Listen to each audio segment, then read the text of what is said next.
ಇನ್ನು ಮಹಾರಾಷ್ಟ್ರದ ಪಶ್ಚಿಮ ಘಟ್ಟದಲ್ಲಿ ಭಾರೀ ಮಳೆ ಹಿನ್ನೆಲೆ ಘಟಪ್ರಭಾ ನದಿಯಲ್ಲೂ ಕೂಡ ನೀರಿನ ಒಳಹರಿವು ಈಗ ಹೆಚ್ಚಳವಾಗ್ತಾ ಇದೆ. ಇದರಿಂದಾಗಿ ಕರ್ನಾಟಕದ ಅನೇಕ ಜಿಲ್ಲೆಗಳಿಗೂ ಕೂಡ ಸಮಸ್ಯೆ ಆಗುವಂತ ಸಾಧ್ಯತೆ ಇದೆ. ಮುಳುಗಡೆ ಹಂತ ತಲುಪಿರುವಂತಹ ಢವಳೇಶ್ವರ ಸೇತುವೆ ಘಟಪ್ರಭಾ ನದಿಯಲ್ಲೂ ಕೂಡ ನೀರಿನ ಹರಿವು ಹೆಚ್ಚಳವಾಗ್ತಾ ಇರುವಂತಹ ಹಿನ್ನೆಲೆಯಲ್ಲಿ ಈಗ ಕರ್ನಾಟಕದ ಕೆಲ ಭಾಗಕ್ಕೆ ಸಮಸ್ಯೆ ಉಂಟಾಗ್ತಾ ಇದೆ. ಮುಳುಗಡೆ ಹಂತ ತಲುಪಿದ ಢವಳೇಶ್ವರ ಸೇತುವೆ ಇನ್ನು ಕೇವಲ ಅರ್ಧ ಅಡಿ ಮಾತ್ರ ಬಾಕಿ ಇದೆ ಸೇತುವೆ ಮುಳುಗಡೆ ಆಗೋದಕ್ಕೆ. ಬಾಗಲಕೋಟೆ ಜಿಲ್ಲೆಯ ರಬಕವಿರ ಬನಹಟ್ಟಿಯಲ್ಲಿರುವಂಥ ಢವಳೇಶ್ವರ ಸಂಪರ್ಕದ ಸೇತುವೆ ಏನಿದೆ ಈಗ ಸಂಕಷ್ಟಕ್ಕೆ ಸಿಲುಕ್ತಾ ಇದೆ. ಬೋರ್ಗೆರೆದು ಹರಿತಾ ಇರುವಂಥ ಘಟಪ್ರಭಾ ನದಿ. ಈ ಹಿನ್ನೆಲೆಯಲ್ಲಿ ನೋಡ್ತಾ ಇದ್ದೀರಾ ಎಷ್ಟು ಸಿಂಪಲ್ ಆಗಿರುವಂಥ ಒಂದು ಸೇತುವೆ ಇದೆ.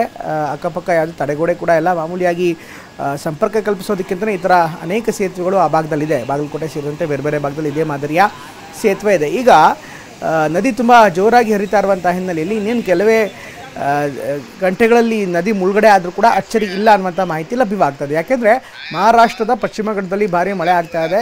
ಘಟಪ್ರಭಾ ನದಿಯಲ್ಲೂ ನೀರಿನ ಹರಿವು ಹೆಚ್ಚಳವಾಗಿದೆ. ಮುಳುಗಡೆ ಹಂತ ತಲುಪಿರುವಂಥ ಢವಳೇಶ್ವರ ಸೇತುವೆ. ಈ ಕಾರಣಕ್ಕೋಸ್ಕರ ಈ ಸೇತುವೆ ಏನಿದೆ ಇನ್ನೇನು ಕೆಲವೇ ಹೊತ್ತಿನಲ್ಲಿ ಮುಳುಗಡೆ ಆದರೂ ಅಚ್ಚರಿ ಇಲ್ಲ. ಕೇವಲ ಅರ್ಧ ಅಡಿ ಬಾಕಿ ಇದೆ.